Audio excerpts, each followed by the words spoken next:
Bismillahirrahmanirrahim. Assalamualaikum warahmatullahi wabarakatuh.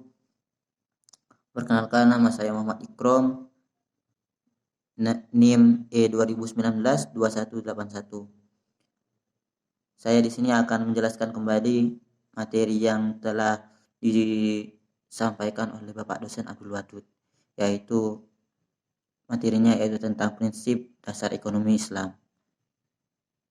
Islam sebagai agama merupakan konsep yang mengatur kehidupan manusia secara komprehensif dan universal, baik dalam hubungan dengan Sang Pencipta, hablum minallah, dan hubungan sama manusia, hablum minannas.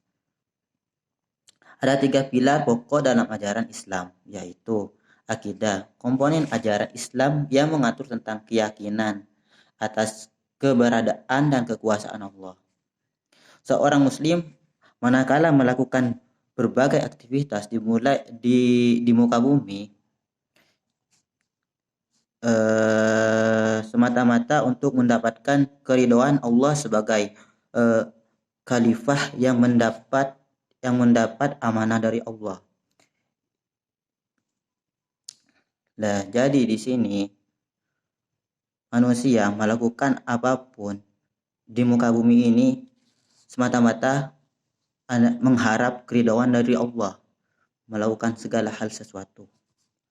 Dan yang nomor 2, syariah, komponen ajaran Islam yang mengatur tentang kehidupan seorang muslim, baik dalam bidang ibadah, hablum minallah, maupun dalam bidang muamalah, hablum minannas, yang merupakan aktualisasi dari akidah yang menjadi keyakinannya. Sedangkan muamalah kehidupan antara lain yang menyangkut ekonomi atau harta dan perniagaan disebut muamalah maliyah. Dan yang nomor 3, akhlak, landasan perilaku dan kepribadian yang akan mencirikan dirinya sebagai seorang muslim yang taat berdasarkan syariah dan akidah yang menjadi pedoman hidupnya, sehingga disebut memiliki akhlakul karimah, sebagaimana hadis Nabi yang menyatakan, tidaklah sekiranya aku diutus kecuali untuk menjadikan akhlakul karimah. Cukup banyak tuntutan Islam yang mengatur tentang kehidupan ekonomi umat yang antara lain secara garis besar di sini sebagai berikut. Yang pertama, Islam menempatkan fungsi uang semata-mata sebagai alat tukar dan bukan sebagai komoditi, sehingga tidak layak untuk diperdagangkan, apalagi mengandung unsur ketidakpastian atau spekulasi, yaitu goror, sehingga yang ada adalah bukan harga yang uang, apalagi dikaitkan dengan berlalunya waktu, tapi nilai uang untuk menukar dengan barang. Dan nomor 2, riba dalam segala bentuknya dilarang. Bahkan dalam ayat Al-Quran tentang pelarangan riba yang terakhir, yaitu surat Al-Baqarah ayat 278 sampai 279, secara tegas dinyatakan, hai orang-orang yang beriman, takutlah kepada Allah dan tinggalkanlah sia-sia riba itu jika kamu orang beriman. Kalau kamu tidak memperbuatnya, ketahuilah ada peperangan dari Allah dan Rasulnya terhadapmu.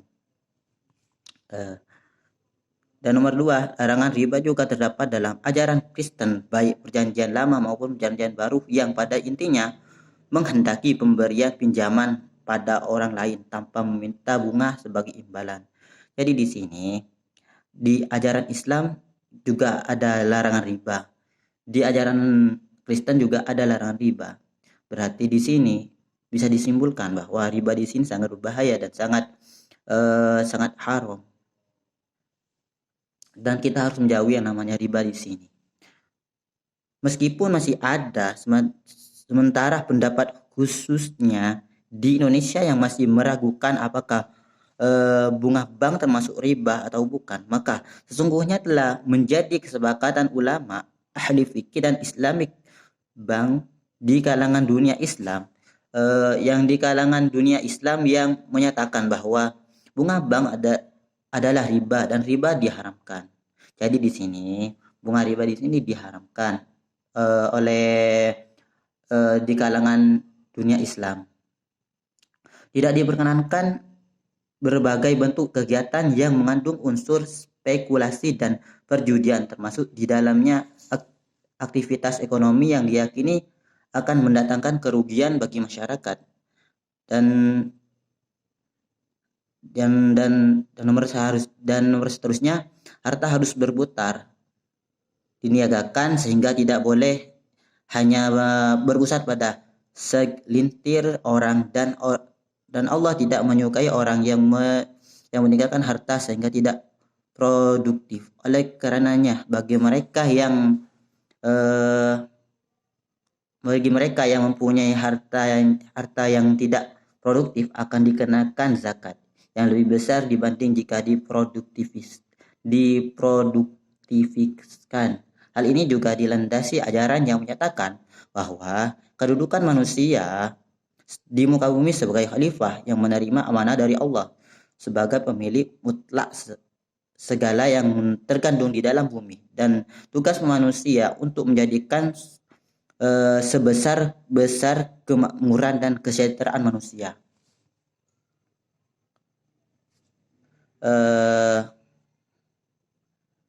Adanya kewajiban untuk melakukan pencatatan atas setiap transaksi, khususnya yang tidak bersifat tunai, dan adanya saksi yang bisa dipercaya, simetri dengan profesi akuntansi dan notaris.